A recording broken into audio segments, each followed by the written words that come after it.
Alors c'est vraiment entre deux averses que nous allons pouvoir enregistrer cette vidéo qui aujourd'hui, au lieu de vous apporter des conseils, on va constater les dégâts de la pluie et on aura aussi besoin de vos conseils.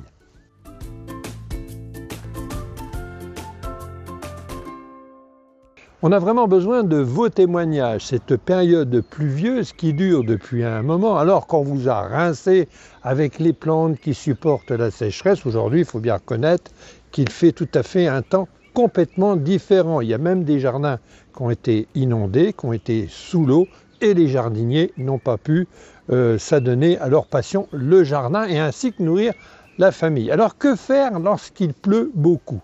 On peut tout simplement se dire, on va se mettre à l'abri. Eh bien, nos plantes, nous allons les mettre sous abri et on essaye de profiter du maximum de lumière et surtout d'éviter la pluie pour que notre pied de tomate n'attrape pas le mildiou.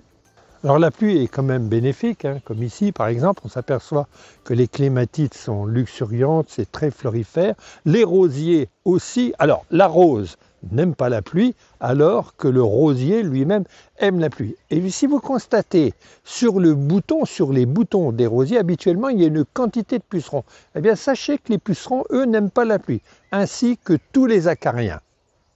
En ce mois de juin, la végétation est très luxuriante.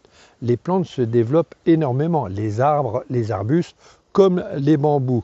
D'autres plantes, comme les euchères, une plante à feuillage, profitent pleinement de l'humidité. Alors vous en avez peut-être marre aussi de tondre votre gazon avec toute cette pluie, il se développe énormément.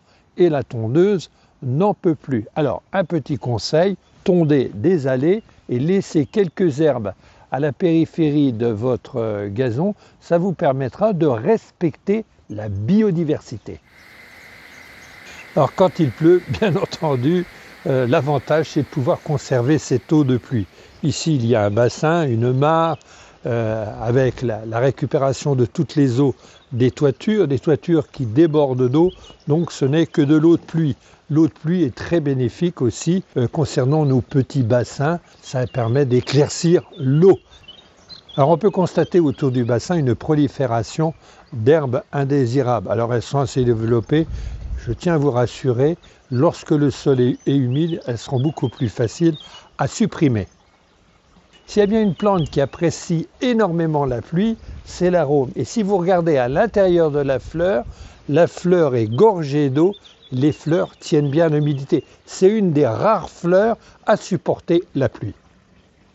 Pour avoir de belles jardinières, il faut de l'eau et de l'engrais. Mais quand il y a trop d'eau, on risque d'avoir de la chlorose, les plantes risquent de jaunir. Alors actuellement, au mois de juin, s'il pleut encore, surtout n'hésitez pas à vider les soucoupes. Et dès que la pluie commencera à cesser, apportez un engrais liquide pour les faire reverdir. Même lorsqu'il pleut, si vous avez envie de continuer à jardiner, comme c'est le cas maintenant, et que vous voulez avoir les pieds au sec, surtout n'oubliez pas de mettre des dalles au sol, des autobloquants ou une pelouse bien tendue cette fois-ci. Le mauvais temps, c'est le temps qui dure. Quand il pleut, on veut du soleil, et quand il y a du soleil, on veut de la pluie. Alors n'hésitez pas à réagir sous cette vidéo. Racontez-moi votre jardin en temps de pluie. Comment vous avez-vous jardiné pendant cette longue période pluvieuse ?